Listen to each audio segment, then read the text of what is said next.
Hello everyone, my name is Ifatu Pearl Obasi, and this is a collaboration and leadership reflective video. In this video, I plan to reflect on an interdisciplinary collaboration experience, noting ways in which it was successful and unsuccessful in achieving desired outcomes. I would identify how poor collaboration can result in inefficient management of human and financial resources, while citing supporting evidence from the literature. I would also identify best practice interdisciplinary collaboration strategies to help a team achieve its goals and work together. All these would be done with professional communication and conduct and giving credit to scholars of literature through proper citation. The interdisciplinary collaborative project I will be reflecting on is one that occurred during my place of work, and it involves a patient who had a diabetic foot ulcer. The names of the patient and healthcare team members would be changed for HIPAA purposes.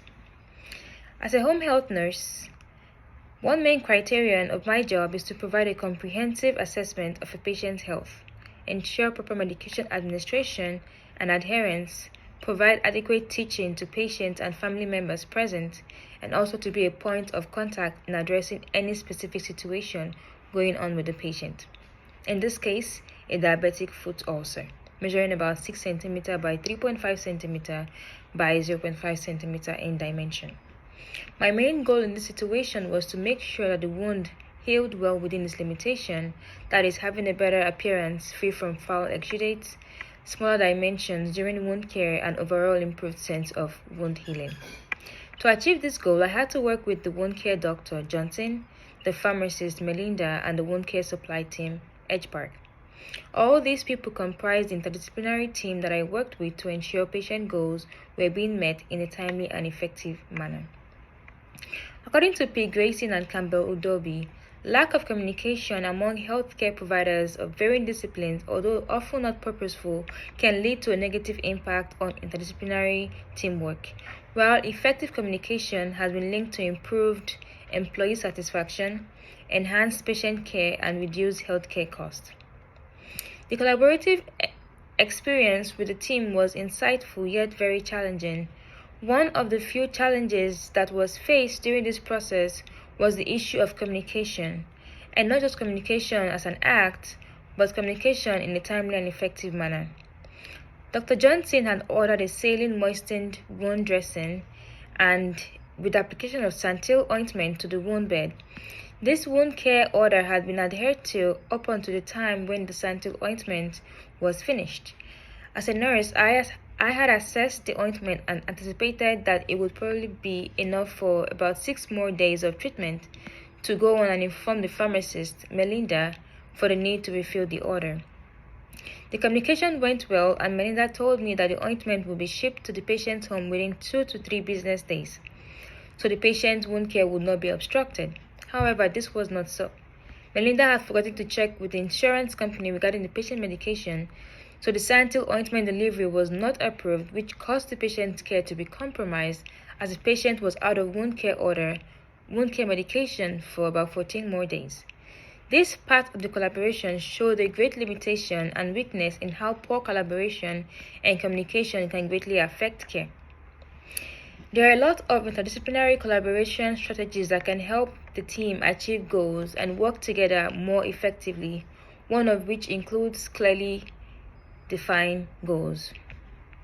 When goals are clearly defined, it helps guide the direction and decision making and reduces chances of distraction or disagreement, because everyone can tap into the end purpose of the collaboration by working together to ensure that the end goal is met. This also helps in the planning process and fosters a positive attitude during the work.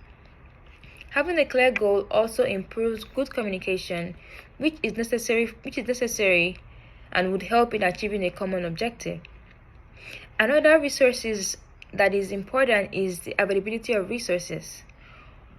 This helps the team because when they are available, it creates a smooth working environment for the team, as they will be able to solve any uprising problems and challenges in a swift timing without the overall feeling of being burnt out that could negatively affect the care of the patient.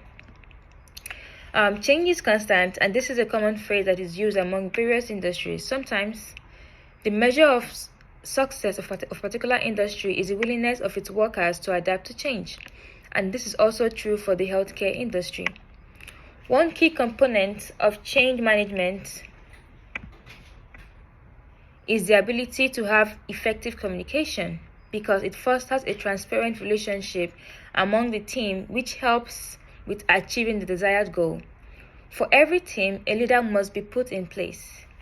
The job of the leader is not to control the members. Rather, the leader serves as the person who brings everyone together by enabling an open and bias-free environment where everyone is free to speak their mind without fear of repercussions.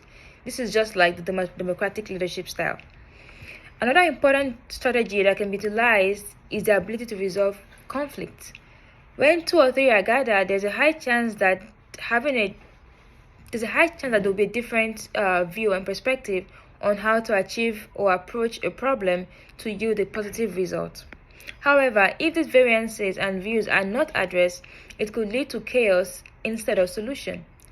Change management in this case serves as the mirror that shines through the differences, and a good leader would implement an effective leadership strategy that would not only address the conflict, but also use it as a teaching opportunity for the members to learn and grow. Poor interdisciplinary collaboration not only affects the patient's time of recovery, but it also prolongs and causes a financial burden on the healthcare system. This is because when there is no effective collaboration through teamwork and communication, patient care tends to be prolonged, which in turn would extend the time and care that healthcare professionals would spend with the patient. Like in my scenario, a therapy that should have taken about 4 weeks ended up taking about 8 weeks. According to Nyberg and Hemberg, a lack of collaborative skills between professions or occupational groups can result in negative consequences. In the case of my reflection, prolonged patient care. For teamwork to be effective, various requirements must be present, one of which is communication. Despite the challenges my team had with communication, the ability to fall back on teamwork and constructive criticism made the overall therapy period a success. Teamwork is important because it helps foster a common goal and outcome of patient's condition by ensuring that the right care is being adhered to. Thank you.